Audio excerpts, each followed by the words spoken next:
So, good night, everyone. Welcome to our public lecture here at Portland, the Chico Xavier Learning Center. It's a pleasure to have you all either here with us or watching.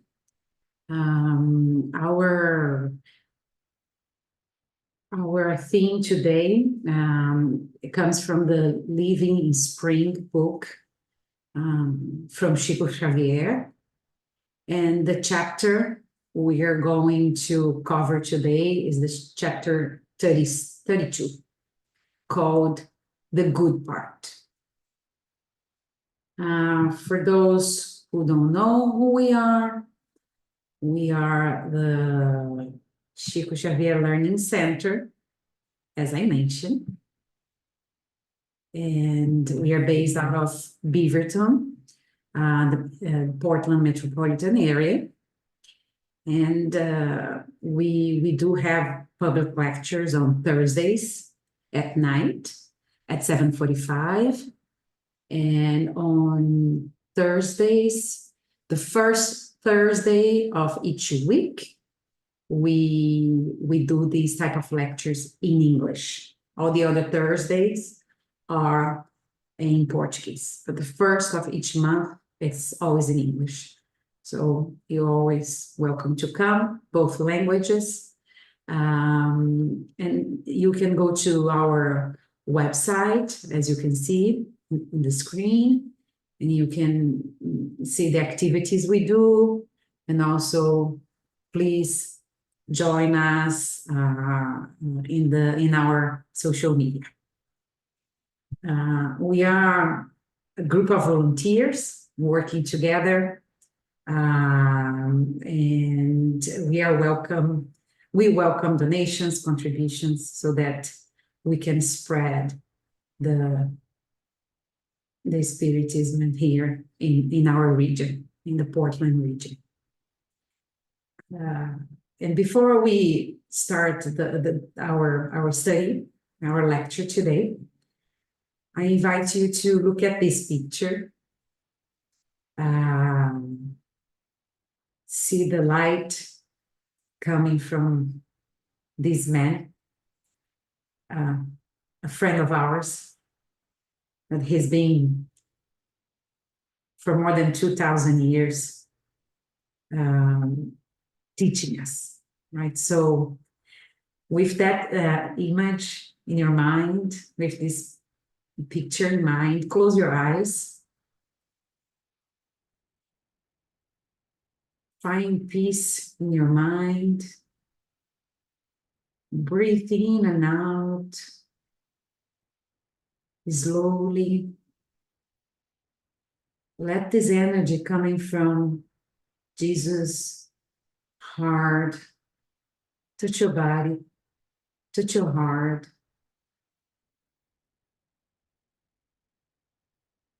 And start elevating your thoughts. Let's think in God. Let's connect to our Father.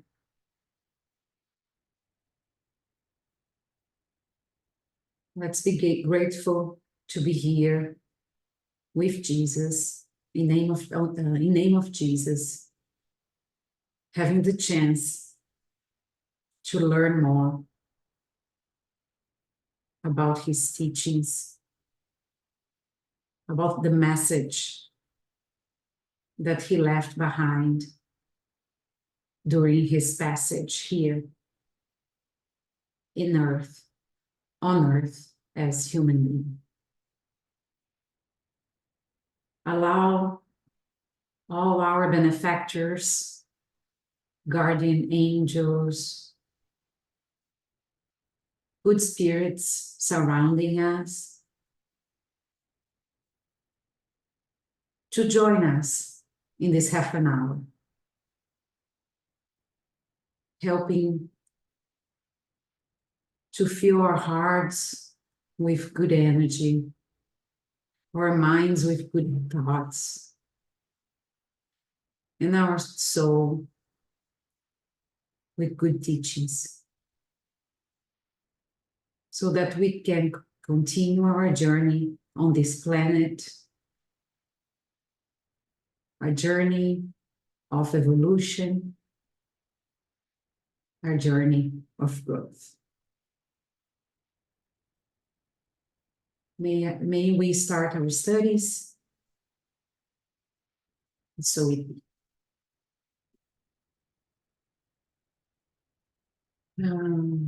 as I mentioned a little bit earlier, chapter 32, the good part, it starts with a passage from Luke, chapter 10, verse 42. Mary has chosen what is better, and no one will take it away from her. Okay? So just a little bit of context, the gospel context. This passage takes place when Jesus was traveling, right, from one city to the other, and then he spent the night in the home of some friends, three siblings. There was Martha, Mary, and Lazarus. Okay, they were friends, and they hosted Jesus for a night. And then that Jesus was there, preaching, telling, sharing his stories, his experiences. And Mary, who was the young sister, sat down next to Jesus and was really spending time and listening and dedicating that time to him. Meanwhile, Martha, who is her sister, she was busy doing the household chores, cooking for Jesus and for the disciples, cleaning the house, guaranteeing that they have that service, food, drinks, and a place to stay during that night. And then Martha gets next to Jesus and somehow complain about Mary, her sister, that Mary had left her doing things by her own, right? Mary was not helping Martha on the preparation, the dinner, nor the house. And then Jesus goes back to Martha and says, Martha, Martha, the Lord answered, you are worried and upset about many things, but few things are needed, or indeed only one. Mary has chosen what is better, and it will not be taken away from her.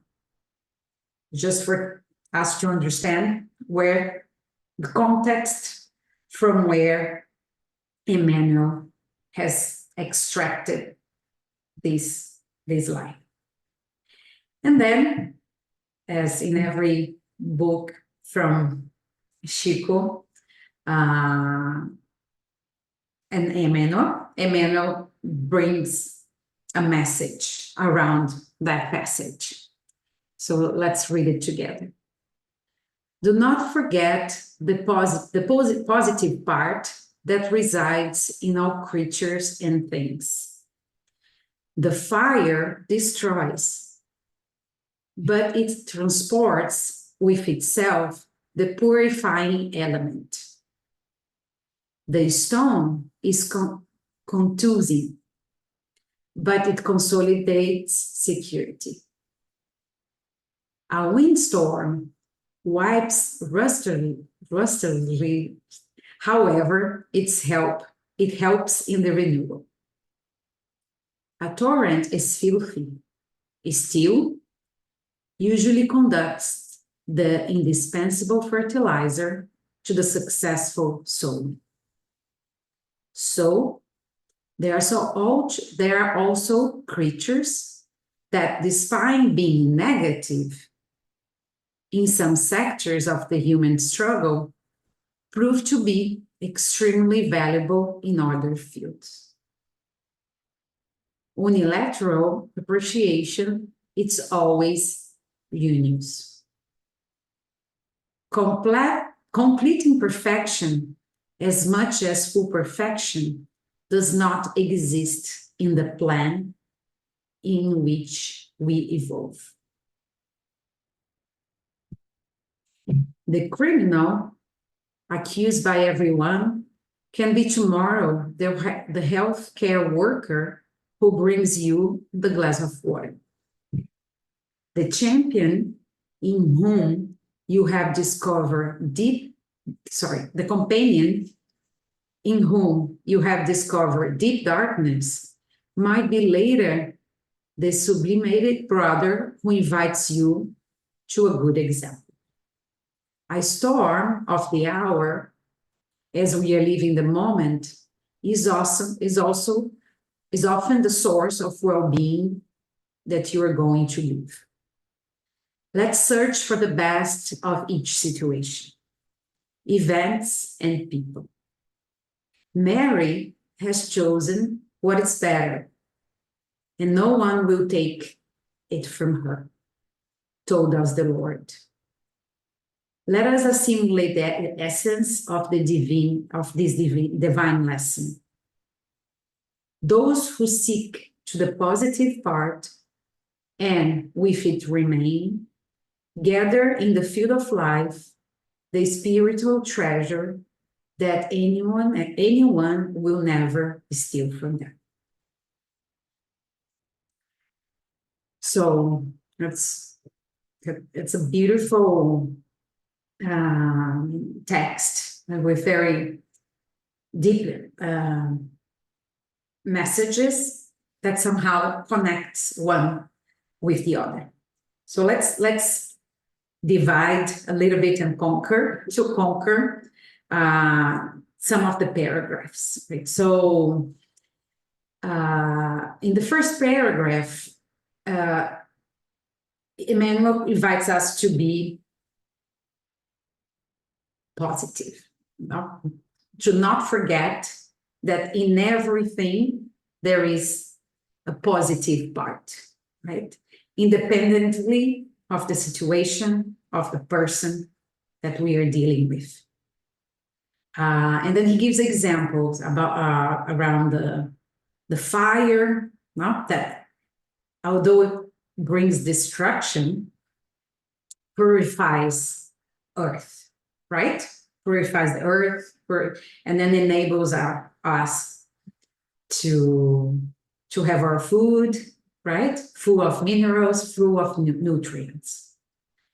The stone, it's tough, it's hard, sometimes hurts us, but at the same time, it's brings security, right? A stone made of a home made of stone gives a grounding. The windstorm, the storm, it's ruthless, but helps to renew, and so on, right? So let's get an example close to us. When I was studying and preparing for this, the pandemic, right? We just kind of we experienced a global pandemic in less than 2 years ago. And I want us to reflect, each one of us to reflect. Did we see, or did you see the good side of the pandemic, right? What did pandemic, although all the struggles, what the pandemic teach you? What the pandemic teaches us? How did you how were you at the other side of the pandemic, right? Did you invest time just to complain about the lockdown, about the lack of your social life, or you also took some time to learn, to invest in yourself, to dedicate time to your family? So what was the good part of something that all of us experienced very recently in life? What are the lenses that we are choosing uh, to interact with our world, each individual world? How we are seeing the events and the people that are crossing our path, with the positive lenses, right? With the positive, seeing the positive side on what that person or that situation can bring to you, or just complaining on the negative things, on the struggles that that person or that situation brings to your life, right? In Brazil, there is a saying that I know that we can translate it here. We say that our enemy makes us stronger, right? So, what are the how we are fighting our enemy, right? So, what are we learning with the enemy? And by enemy, of course, we say the hustle that comes in life, right? A job loss, a separation of a beloved one, a disease, or a person that is in our family that it's hard, we call a hard person to deal with. As humans, right, we tend to live very dichotomy, right? Or we see either one or the other, right? Or the person, or I don't like it, or I like it, or it's good for me, or it's not good for me. And then I brought here the image of the yin and yang, right? That in that Chinese tradition brings the two opposite parts, which together they are complementary forces in the cosmos. One doesn't exist without other, right? The yin is the female part, it's cold, it's passive. And the yang represents masculinity, light, warmth. What's better, right? It's the question. If we live in dichotomy, it's one must be better than the other. But when we understand a little better the yin yang, what's better? Depends. No? Depends on the perspective. Depends on what you need in that moment of life. Right? One or the other? No, sometimes one and the other. So let's try to do less one or the other, right? And more one and the other, and the good part, and the bad part.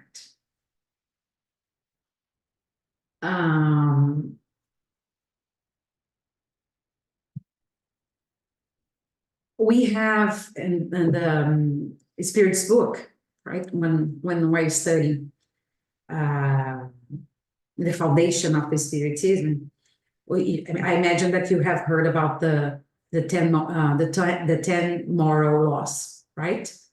And one of the God's laws, right? One of the 10th is the law of destruction.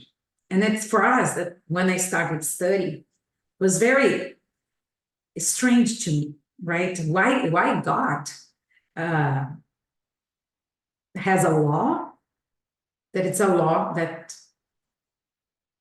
theoretically destroys, right? And then for those who want to study more, I put down in the slide the questions, right? That's 728 to 765. And then Kardec brought the spirits brought, and Kardec brought to us that according to this law, everything must be destroyed so that it can be renewed. What we call destruction as humans, for God, is transformation.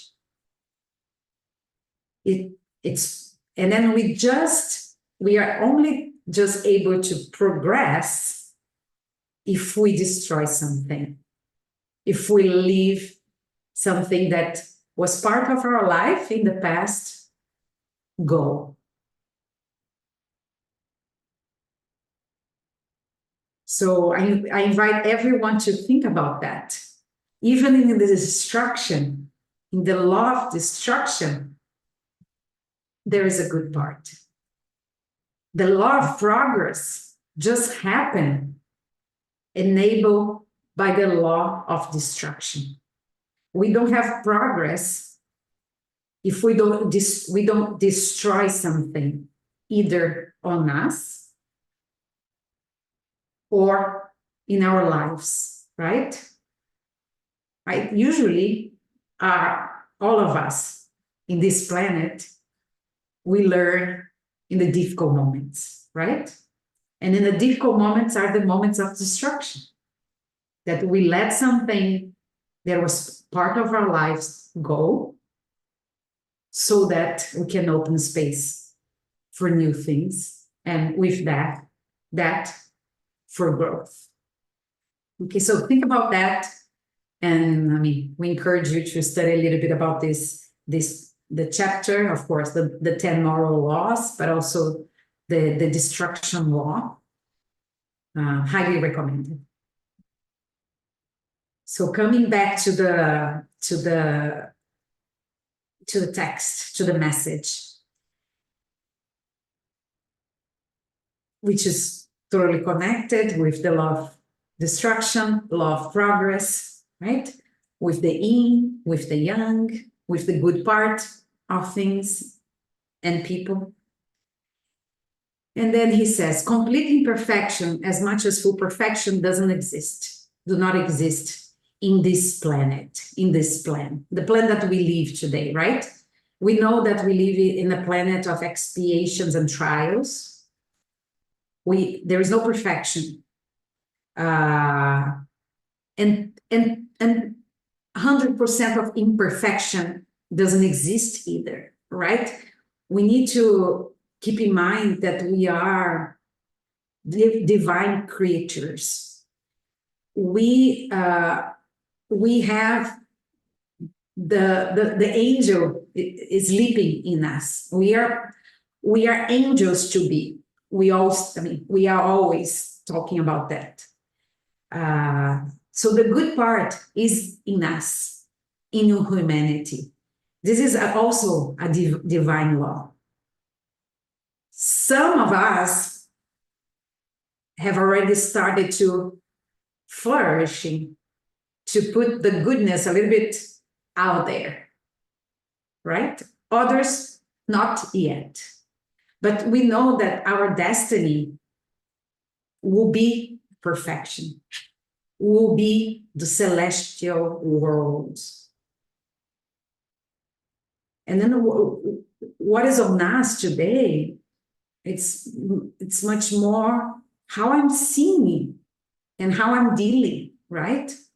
With the criminal, as with a friend that's not helping me, with the storm, with the hardship that I'm living in life, how I'm dealing with those things. So if the glass half full or the glass half empty, right? This is I mean, we here in the United States, for us who live here, we use this expression a lot, right? What is the type of person you are? Is the one that see oh, the glass, it's filled with halfway with water. Do you see it full? Or do you see, oh, it's getting empty? Or you say, oh, it's getting full. What is your perspective in dealing with, especially the hardships of life, right? And we know that the evil and bad, the good part, the bad part, especially the bad part, it's not permanent, right? So God has created us his divine with his divine essence, and everybody will get to see the world half glass full, right? Everybody we will get there and be able to see the good part. Some will somehow speed up and see it earlier than others, right? But we will get there, all of us. So the invitation here is, it's more a wake-up call, right? It's how you are, facing the situations, and what are the lenses that you are wearing to deal in your life? Are the good lenses, I would say so, the good part or the bad part? It's with the learning mindset, okay, I'm leaving this hard moment and I will grow with it, even though it's very hard right now. Or poor me, it always happens to me, I don't know why. And then you play the victim, right? Instead of playing the role of actor in our lives. And that's what Mary did, right? Mary, she has chosen the positive part, that was to be there, dedicating some time to her spiritual and moral development. She was curious, she was learning with Jesus. She was dedicating time for a good part. It doesn't mean that Martha was not, because Martha was serving. She was working to serve the ones who were there, right? It doesn't mean that Martha was doing the bad part. She was also, we know that we are here all not to serve, but to not to be served, but to serve, right? So she was serving Jesus. She was serving the disciples, but she was complaining, right? So was she truly serving, right? So there were moments in life that we will serve like Martha. And then there are moments in life that we will be served like Mary, right? That we'll be learning, and then we will be taking care somehow, or having somebody taking care of us, as Jesus was serving Mary, right? So she was being served. So I leave us with a reflection, right, with the filter, right, of the good part. And there will be moments for both, right? And the invitation is, let's use the lenses, the perspective of the potential of people, and the potentiality of things that happen, especially the bad things that happen to us. So this is the invitation that Emmanuel is putting out there for us. And that I'm reinforcing here with this group.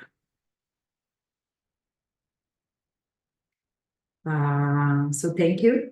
Thank you for being here. And now we are going to do the virtual spiritual pass, which we do at the end of each one of our lectures on Thursday. Focus in this picture that it's pure love. It's the love that Jesus feels for us, has for us. And let's vibrate and let's think, closing our eyes. Let's think that we are in the same room. Let's project ourselves to the same room that Mary was 2,000 years ago, being served by Jesus, right? Receiving from Jesus, being loved by Jesus. So feel that love coming to you, feeling the space you are at home. Feel supported by the good spirits that are here with us. Feel their energy, the love, the energy of love surround you, and connect with our Father.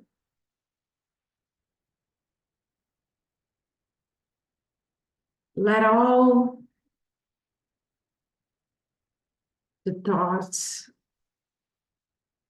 of your day-to-day go and see yourself connecting with Jesus, and as Mary did.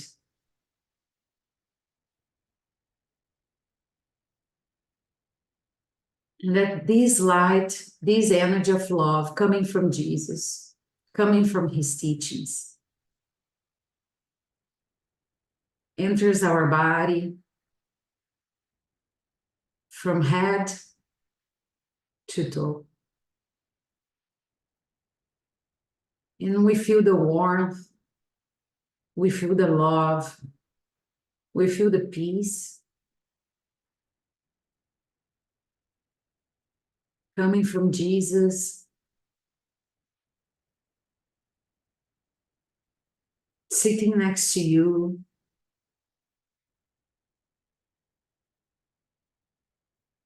at this moment.